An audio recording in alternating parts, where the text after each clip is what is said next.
మరి ఎవరైనా చచ్చిపోతే 3 వద్దుల్లా 5 వద్దుల్లా 9 వద్దుల్లా పక్షికి పెడతాం. పచ్చికి పెట్టినాక కొంతమంది తెలివి కల్లోళ్ళు పెద్ద మనసులు అడుగుతారు, నిన్న మొన్న పచ్చికి పెట్టినరేమో కాకులు వచ్చినాయి బిడ్డ కాకి తిన్నదా అంటారు. ఈ కాకే ఎందుకు ముట్టన్నాయి అంటే దానికి ఒక అర్థం ఉన్నది. ఎందుకంటే కాకి ముడితే మన కర్మ తొలగిపోతుంది. కాకి ఎందుకు ముట్టన్నంటే పూర్వం లోపల రావణ బ్రహ్మ అంటే ఎవరో కాదు, బ్రహ్మదేవునికి మునిమనవడు, బ్రహ్మదేవుని కుమారుడు కశ్యబ్రహ్మ, కశ్యబ్రహ్మ కొడుకు విశ్వవాసు బ్రహ్మ, విశ్వవాసు బ్రహ్మ కొడుకు రావణ బ్రహ్మ. వాడు 4 వేదములు 18 పురాణములు 6 శాస్త్రములు ఆపోసన పట్టిన అమరవేద పండితుడు.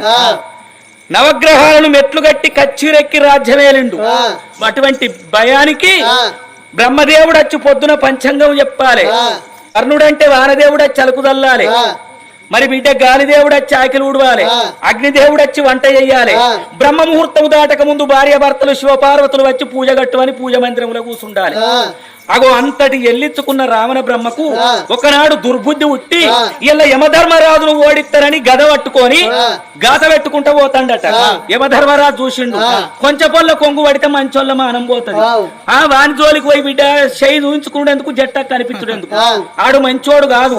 నవగ్రహాలనే మెట్లు కట్టిండు, సురతి 33 కోట్ల దేవతలు ఎట్టి పడుతున్నాడు, ఎన్నన్న జాగుంటానని యమధర్మరాజు ఉరుకుతాడు.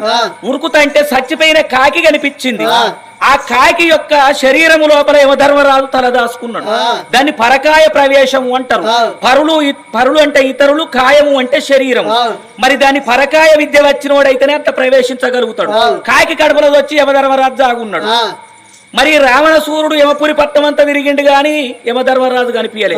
పిరికి బంద కుమ్మరి పిల్ల మట్టికి రాదా, ఇయ్యల్ల కాకపోతే రేపు బయటికి రాదా, విధి అనాడు కాకుండా చంద్రుడు తది అనాడైనా తనకు తాను బయటకు వస్తాడు, దొరకకపోతాడా ఏడికి పోతాడని వాడు వెనకకు మరి లంకకు వేయండు.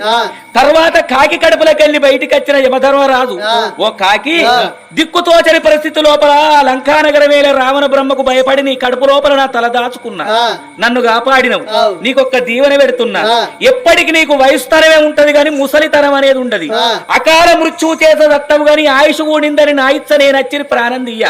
అకాల మృత్యు అంటే ఓ కరెంటు తీగ వినాలితే షాక్ కొట్టు, ఎవడన్నా కట్టెబెట్టి దెబ్బ కొడతాను, గప్పుడొచ్చి నీ ప్రాణం తీస్తగాని నా ఇచ్చ నేను నీ ఆయుష్ కూడిందని వచ్చి ప్రాణం తీయ. కలియుగం ఇంకా పుట్ట పంత ఉన్నది, పెరగ పంత ఉన్నది, ఉప్పు పప్పు చోట ఉడక పంత ఉన్నది.